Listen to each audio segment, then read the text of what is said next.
उत्तर प्रदेश की तरह ही उत्तराखंड में भी चुनावी मौसम चरम पर है।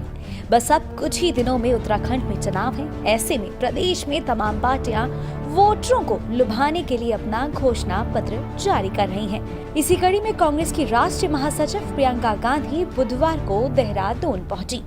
यहाँ प्रियंका गांधी ने उत्तराखंड विधानसभा चुनाव 2022 के लिए कांग्रेस का घोषणा पत्र उत्तराखंडी स्वाभिमान प्रतिज्ञा पत्र जारी किया। प्रियंका गांधी ने यहाँ कहा कि अगर राज्य में कांग्रेस की सरकार बनती है तो 200 यूनिट तक बिजली फ्री मिलेगी। उत्तराखंड के 5 लाख परिवारों को सालाना 40,000 रुपए देने जैसे कई बड़े वादे इन्होंने यहाँ पर किए। वादा करते हुए प्रियंका गांधी ने बीजेपी की राज्य व केंद्र सरकार को भी आड़े हाथों लिया और कई मुद्दों पर बीजेपी को फेल बताया। इसी के साथ अगर कांग्रेस उत्तराखंड की गद्दी पर बैठती है तो गैस सिलेंडर के दाम 500 के पार नहीं होने देगी। तो हमारे घोषणा पत्र में हमने लिखा है कि गैस की कीमतें 500 से पार नहीं होंगी।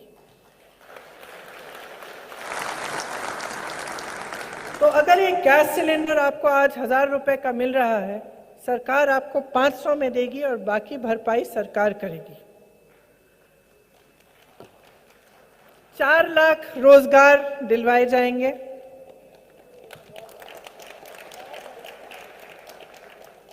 पर्यटन को बहुत बढ़ावा दिया जाएगा। आप सबको तो मालूम ही है कि यहाँ पे कोरोना की वजह से, लॉकडाउन की वजह से पर्यटन का बहुत नुकसान हुआ है, तो इसके लिए खास पैकेज बनाए जाएंगे और पर्यटन पुलिस पर भर्ती से रोजगार बढ़ाए जाएंगे। तो पर्यटन पुलिस एक अलग फोर्स बनेगी जिसमें और रोजगार पैदा किए जाएंगे। इस बार के चुनाव में कांग्रेस ने सबसे ज्यादा फोकस अगर किसी पे किया है तो वो है महिलाएं। जहां उत्तर प्रदेश में लड़की हूं लड़ सकती हूं के नारे के साथ कांग्रेस आधी आबादी को जीतने की ख्वाहिश में है, तो वैसा ही कुछ तीर कांग्रेस उत्तराखंड में भी चलाने की कोशिश में नजर आ रही है और अपने घोषणा पत्र में महिलाओं को अलग तरजीह दी है कांग्रेस ने उत्तराखंड में। 40% सरकारी रोजगार में महिलाओं को प्राथमिकता दी जाएगी। ये शायद हमारे यूपी के घोषणा पत्र से आपने लिया, तो इसको पढ़ के तो मुझे बहुत खुशी हो रही है। और पुलिस विभाग में 40% पद महिलाओं के लिए आरक्षित होंगे। सरकारी बसों में महिलाओं को मुफ्त यात्रा मिलेगी। मेरी आशा और आंगनबाड़ी की बहनों के लिए उनका मानदेय 1.5 गुना बढ़ाया जाएगा। वहीं देहरादून में वर्चुअल रैली में प्रियंका गांधी ने मोदी सरकार पर जमकर निशाना साधा। प्रियंका ने कहा कि इन्होंने डबल इंजन की सरकार का वादा किया, लेकिन आज स्थिति ये बना दी है कि महंगाई इतनी ज्यादा हो गई है कि इनका ही इंजन ठप हो गया है। लेकिन सबसे बड़ा दुख तो इस सरकार के कार्य को देखकर इसलिए होता है क्योंकि इन्होंने कुछ नहीं किया। इन्होंने जितने बड़े बड़े वादे आपको दिए, जितनी आशा से, उम्मीद से आप सबने इनका समर्थन किया, उसको तोड़ दिया है। सच्चाई ये है कि पैसे हैं, सच्चाई ये है कि रोजगार के लिए खाली पद हैं, सच्चाई ये है कि सरकार की नीयत ठीक नहीं है। अगर ये करना चाहती थी तो कर सकती थी। सच्चाई ये है कि आपको डबल इंजन की सरकार का वादा किया, लेकिन आज स्थिति इन्होंने ये बना दी है कि पेट्रोल डीजल इतना महंगा है, इनका ही इंजन ठप हो गया है। उत्तराखंड में कुल 70 विधानसभा सीटों के लिए एक ही चरण में चुनाव संपन्न कराए जाएंगे। यहाँ अभी बीजेपी गद्दी पर विराजमान है। राज्य में 14 फरवरी को सभी सीटों पर मतदान किया जाएगा। वहीं 10 मार्च को वोटों की गिनती के बाद नतीजे भी घोषित कर दिए जाएंगे। इसी के साथ तस्वीर साफ हो जाएगी कि इस बार उत्तराखंड की सत्ता पर कौन सी पार्टी काबिज होगी।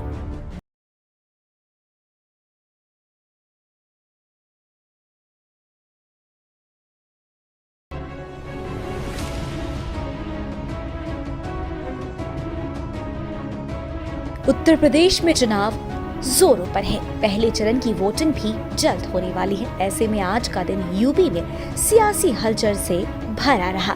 जैसे जैसे चुनाव पास आ रहे हैं वैसे वैसे राजनीतिक दल एक दूसरे पर हमला करने का कोई मौका नहीं छोड़ रहे। इसी कड़ी में यूपी चुनाव के लिए अखिलेश यादव और जयंत चौधरी ने बुधवार को शामली में साझा प्रेस कॉन्फ्रेंस कर सीएम योगी पर जमकर सियासी वार किए।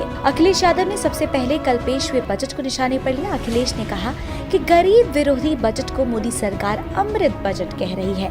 उन्होंने पूछा कि बीजेपी ने बजट में हीरे सस्ते कर दिए, क्या गरीबों का लाभ हीरे सस्ते करने से होगा? कल ही देश का बजट आया, कहते हैं अमृत काल का बजट है, अमृत बजट है। तो पिछले जितने भी बजट थे वो क्या जहर थे? ये भारतीय जनता पार्टी के लोग सोचते हैं कि हम शब्दों के खिलवाड़ से लोगों को भ्रमित कर सकते हैं। अमृत काल का बजट, अमृत बजट कहना, पिछले जो भी बजट थे वो जहर समान थे क्या? और अगर हम सही मायने में देखें तो भारतीय जनता पार्टी भी देखिए क्या है, गरीबों के लिए हीरे सस्ते किए हैं, चप्पल जूते सस्ते किए हैं। कितने गरीब को लाभ होगा हीरा अगर सस्ता हो जाएगा तो? जूते चप्पल सस्ते किए। और सच तो यह है कि रोजगार को लेकर के और अपनी परेशानी को लेकर के लोगों के जूते घिस गए हैं। एक भी परेशानी का ये निराकरण नहीं कर पाए हैं। वहीं मुजफ्फरनगर और कैराना में गर्मी दिखा रहे लोगों की 10 मार्च के बाद गर्मी शांत करने और मई जून में शिमला बना देने की मुख्यमंत्री योगी आदित्यनाथ के बयान पर सपा अध्यक्ष ने पलटवार करते हुए कहा कि पार्टी ने उन्हें गोरखपुर भेज दिया, इस वजह से उनमें गर्मी आ रही है। आप मुख्यमंत्री जी से क्या उम्मीद कर सकते हो? मुख्यमंत्री जी ये बताएं कि बिजली का बिल सस्ता होगा कि नहीं होगा। और मुख्यमंत्री जी की भाषा ये पहले दिन में नहीं सुन रहा हूं, पहले दिन की ये बात नहीं है जिस तरीके से वो बात कर रहे हैं। और मैं तो कहूंगा कि इलेक्शन कमीशन इस बात की नोटिस ले कि एक मुख्यमंत्री की भाषा ये नहीं हो सकती। और जहां तक गर्मी का सवाल है, जिस दिन गर्मी खत्म हो जाएगी उस दिन हम लोग मर जाएंगे। जितने भी हम लोग बैठे हैं, अगर गर्म खून हमारे अंदर नहीं बहे तो हम जिंदा क्या रहेंगे? लेकिन जहां तक सवाल मुख्यमंत्री जी का है, उनका एफिडेविट देखिए, कितनी धाराएं उनके ऊपर थी। भारतीय जनता पार्टी सोच रही है कि गलती तो नहीं कर दी उन्हें मुख्यमंत्री बना करके। तो ये जो मुख्यमंत्री जी के अंदर गर्मी आ रही है वो इसलिए गर्मी आ रही है कि ये टिकट जगह जगह मांग रहे थे, इनकी मनपसंद टिकट उन्हें नहीं मिली, उन्हें वापस उन्हें घर भेज दिया गया है। प्रधानमंत्री जी ने इन्हें पैदल पैदल चलाया। जो पैदल पैदल चल रहे हैं और बेदल हैं, कभी मुख्यमंत्री से पूछेगा उनका दल कौन सा है? क्या वो भारतीय जनता पार्टी के सदस्य हैं? और भारतीय जनता पार्टी ने तय किया है कि जिस तरीके से इन्हें पैदल पैदल चलाया, आने वाले समय में इनको कुछ मिलने वाला नहीं है, इसलिए इनकी भाषा बदल गई है। और जब से गठबंधन के लोग और गठबंधन के लोगों को समर्थन मिला है, इनके चेहरे पर तोते उड़ गए। साथ ही इस मौके पर जयंत चौधरी ने इस चुनाव को जिन्ना बनाम गन्ना के बीच बता दिया। जयंत ने सरकार पर हमला करते हुए कहा कि किसानों पर डबल इंजन सरकार की मार पड़ रही है। इस चुनाव में गन्ना जीतेगा और जिन्ना हारेगा। रोजगार के लिए भी आपने देखा, बजट में कोई ऐसी घोषणा नहीं कि नौजवानों को उम्मीद मिल सके। और किसानों के लिए मोर क्रॉप पर ड्रॉप, जो एक नई योजना प्रधानमंत्री ने चालू की थी। पिछले साल का बजट 4,000, इस साल का बजट 2,000 करोड़, आधा कर दिया। तमाम ऐसी योजनाएं हैं, पीएम फसल बीमा योजना, उसका बजट घटा दिया। तो ये संकेत है कि सरकार चाहे केंद्र की हो चाहे यूपी की हो, और ये एक फ्रेज को यूज करते हैं, टर्मिनोलॉजी को, डबल इंजन सरकार। ये डबल इंजन की मार पड़ रही है किसान पर और नौजवान पर।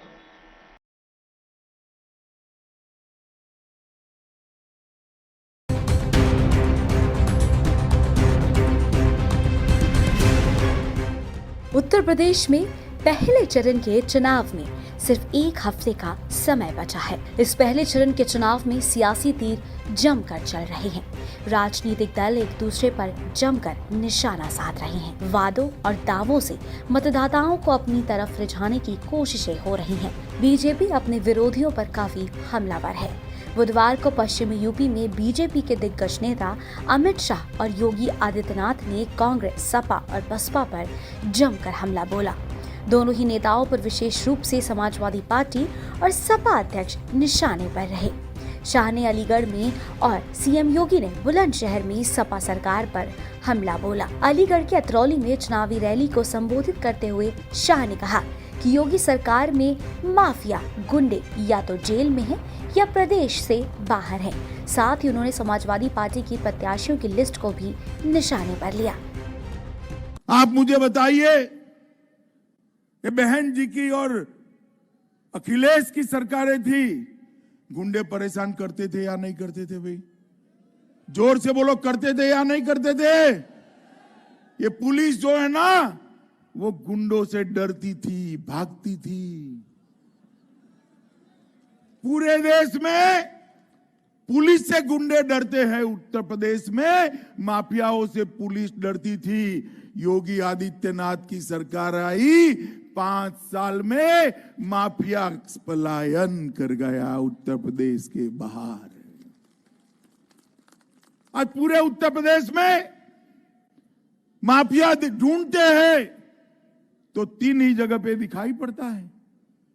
एक तो जेल में दिखाई पड़ता है, दूसरा उत्तर प्रदेश के बाहर दिखाई पड़ता है, और तीसरा अगर माफिया ढूंढना है तो समाजवादी पार्टी के प्रत्याशियों की सूची में देख लीजिए, वहां पर भी दिखाई पड़ता है। एक और जहां अमित शाह ने गुंडा राज और माफियावाद को लेकर पुरानी सरकारों पर निशाना साधा, तो वहीं दूसरी ओर यूपी के सीएम योगी आदित्यनाथ ने 2013 में हुई मुजफ्फरनगर दंगों से लेकर हाल ही में इत्र कारोबारी छापे पर सपा अध्यक्ष अखिलेश यादव पर जमकर जुबानी तीर चलाई।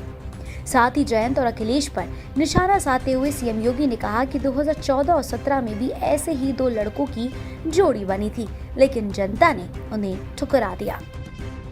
ये जो 2 लड़कों की जोड़ी आई है ना,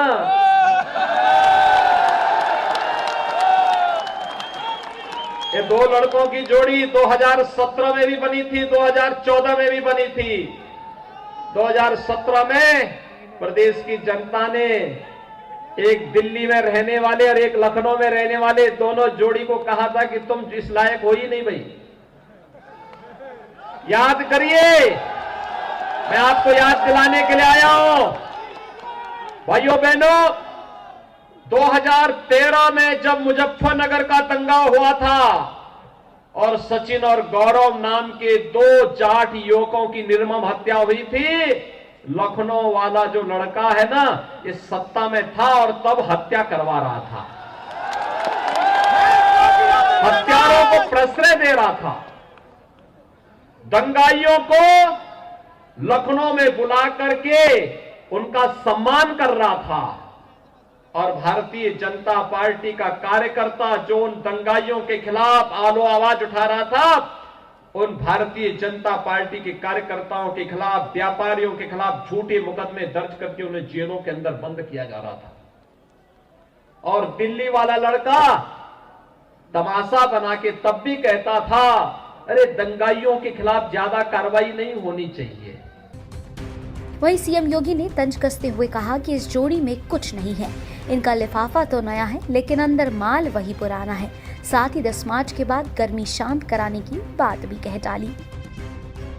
एक बार फिर से ये लोग अपने एक नए कवर के साथ आपके बीच में फिर आ रहे हैं। माल तो वही है, लिफाफा नया है। माल तो वही पुराना सड़ा गला माल है। जिसने असुरक्षा दी, जिसने दंगा दिया, जिसने माफिया दिए, और आज भी कहते हैं, कह रहे आने दीजिए सरकार। हमने कहा कभी नहीं हो रही, कवायद के दिन तक भी तुम्हारी जो है, कयामत के दिन तक भी तुम्हारा ये सपना साकार नहीं होने वाला है, ये मान करके चल लो। लेकिन ये देख लो, 10 मार्च के बाद ये पूरी गर्मी शांत करवा देंगे। साथ ही इत्र कारोबारी के घर से मिले करोड़ों रुपयों पर योगी ने अखिलेश पर काफी तीखा प्रहार किया।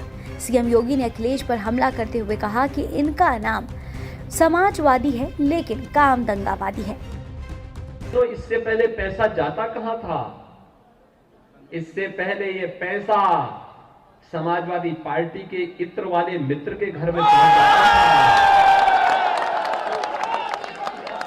इत्र वाले मित्र के घर में पैसा जाता था और इत्र वाले मित्र पैसे से पूरे खानदान को यूरोप का टूर कराते थे। यूरोप का पैसा जनता का और टूर समाजवादी यूरोप में निकले हैं। कहेंगे समाजवादी, नाम समाजवादी, काम दंगावादी और सोच परिवारवादी। यूपी के पहले चरण से मतदान में सबसे बड़ा मुद्दा मुजफ्फरनगर का दंगा बन गया है। मानो जैसे विकास के मुद्दे नेताओं ने जैसे भुला ही दिए हैं। वहीं यूपी में पहले चरण के मतदान में बस कुछ ही दिन रह गए हैं। पहले चरण में जिन 58 सीटों पर मतदान होना है उनमें से 53 सीटें पिछली बार बीजेपी ने जीती थी। अब आप देखते जाइए कि ये प्रचार युद्ध क्या गुल खिलाता है। सियासी दल अपने अपने तरकश से कौन कौन से तीर निकालते हैं।